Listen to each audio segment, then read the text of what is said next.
కార్యకర్తల మనోభిష్టం వేరు, నాయకుల మనోభిష్టం వేరు.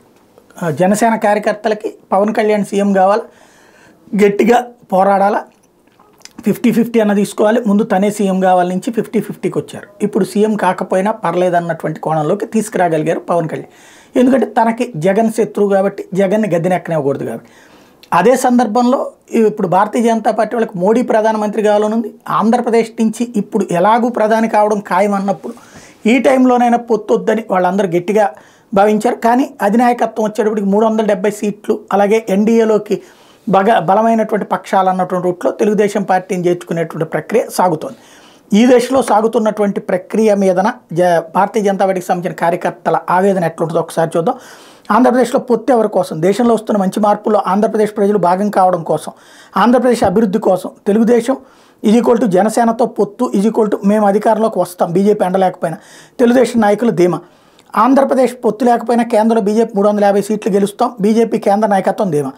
ఆంధ్రప్రదేశ్లో ఎక్కువ మంది బీజేపీ కార్యకర్తలు పొత్తు వద్దు అంటే పొత్తు ఎవరి కోసం? 2 పార్టీలు హిందూ వ్యతిరేక పార్టీలే. జగన్ పార్టీ బహిరంగ క్రైస్తవ పార్టీ, క్రైస్తవ మత ప్రచారకులకి రాష్ట్ర ప్రభుత్వం జీతాలు ఇచ్చి మత మార్పిడిని పోషిస్తున్న పార్టీ.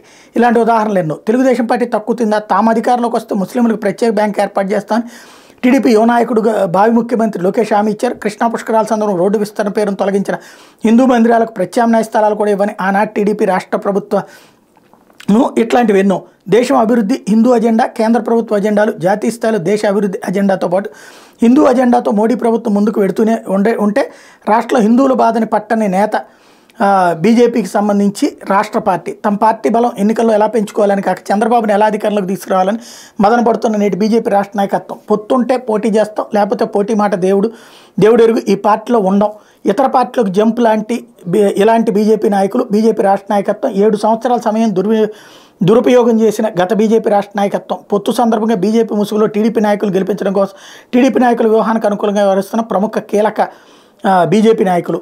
చొక్కా నరక్కుండా ఉద్యమాలు చేయకుండా ఎమ్మెల్యే ఎంపీ అనవ్వాలని ఉవ్విళ్ళూరుతున్నటువంటి నేటి బీజేపీ నాయకులు. బీజేపీ రాష్ట్ర నాయకత్వం ఏం చేయాలి? బీజేపీతో కలిసి నడిచే వారిని అభ్యర్థులుగా అవకాశం ఇవ్వండి. బీజేపీ కార్యకర్తలు ఏం చేయాలి? రాష్ట్రంలో ఎవరు గెలుస్తారు, ఎవరు ఓడతారు కాదు ముఖ్యం. మన ఓట్లు కమలం గుర్తుకే పడాలి. గెలిచినా ఓడినా బీజేపీలో ఉండే అభ్యర్థులకే మన ఓట్లు. దేశంలో రానున్న మంచి మార్పుల రుచి ఆంధ్రప్రదేశ్ ప్రజలకు కల్పించాలి. ఎన్నికైన రాష్ట్ర ప్రభుత్వం కేంద్రానికి సహకరిస్తేనే కేంద్ర ప్రభుత్వం రాష్ట్ర ప్రగతికి సహకరిస్తుంది. ఈ రాజకీయ సత్యం రాష్ట్రంలో అధికారంలోకి రావడానికి ఉవ్విళ్ళూరుతున్న నాయకులు గ్రహించాలి. కేంద్రంలో బీజేపీ ప్రభుత్వం రావడం ఖాయం. 99-2004లో లాగా చంద్రబాబు కేంద్రంలో చక్రం తిప్పే కాలం ఇక రాదు అంటూ ఓ పక్కన మోటివేట్ చేస్తూ రెండో పక్కన ఏ విధంగా కావాలని కోరుకుంటున్నారో అలాగే వీటి మీద ఎట్లాంటి ఫీలింగ్ ఉంది వాళ్ళకి అన్నటువంటిది ఇక్కడ స్పష్టంగా చెప్తున్నటువంటి పరిస్థితి.